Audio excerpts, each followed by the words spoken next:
So, Merry Christmas and Happy New Year. This is a special kind of version of my sports file column, but it's kind of taking a look at a very interesting sports related historical moment in Nash Creek, Jacket River history. Now, I did a previous podcast on the history of the Nash Creek rink, and I mentioned the nearby Nash Creek grade school. Great facility. We had some of the best students and teachers for a number of years. It was mostly grade 1 to grade 6. It was near the nearby St. Joseph's Parish Church, and it was a very interesting location because we had several hundred students, not only from Nash Creek but surrounding communities, Jacket River Basin, Mitchell, Deckerville, Sunnyside, some Doyville, a few from Lorne, Murchie Settlement, Durham Center, all that. Different teachers came and went, but each one of them was very important. Now, at one time, the lead instructor there was a person we call Sister Jean. Now, Sister Jean was sort of like the unofficial cheerleader for all the students in the 1970s. I was a student there in 1976. I was in advance from grade 5 to grade 6. So I started my grade 5 year, and at the end of the year, I went directly to nearby Jacket River Middle School. But Sister Jean had a very unique way of serving the students.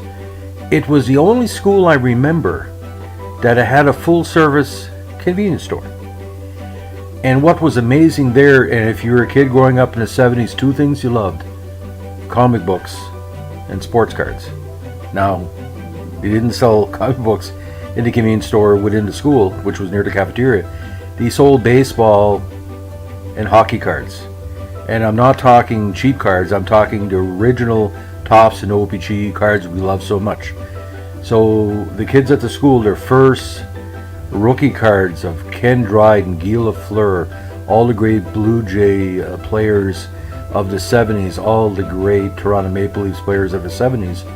We used to flip cards as well, which is a game that you played back in the day. You buy a pack and throw the cards against the wall. But imagine this. In 2018, would you know of any school would even attempt to have a full-scale convenience store with candies and sweets, and as the marquee ones, hockey and baseball cards? It'd be unheard of. New Brunswick just lifted the chocolate milk ban that was in schools for the last number of months because he said chocolate milk wasn't nutritious enough. I mean, back then, you could just go in there and have $1, $2. You could buy 10 packs of cards. And chewing bubblegum in class, but it's bubblegum they sold in a convenience store? Much different time. I think why Sister Jean, or rather the other instructors, really allowed us to do that because we're good kids. So if you attended Nash Creek School, or if you ever went to a school where the staff really went above and beyond, just remember, 1970s, most of the kids that went there were quite poor. They didn't have 5 cents to rub together.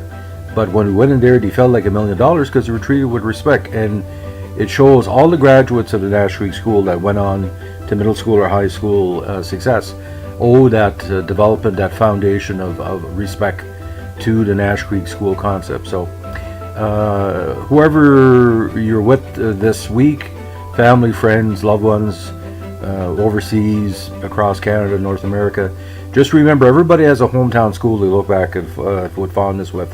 And for us, Nash Creek is nothing but positive through the years.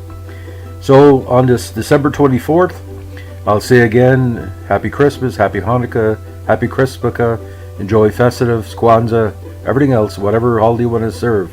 And as we like to say all the time, and especially during those icy days where we're playing road hockey, sometimes in front of the Nash Creek School in the St. Joseph Parish, don't cut your fellow student with your stick, keep your stick on the ice. Have a good one. Bye.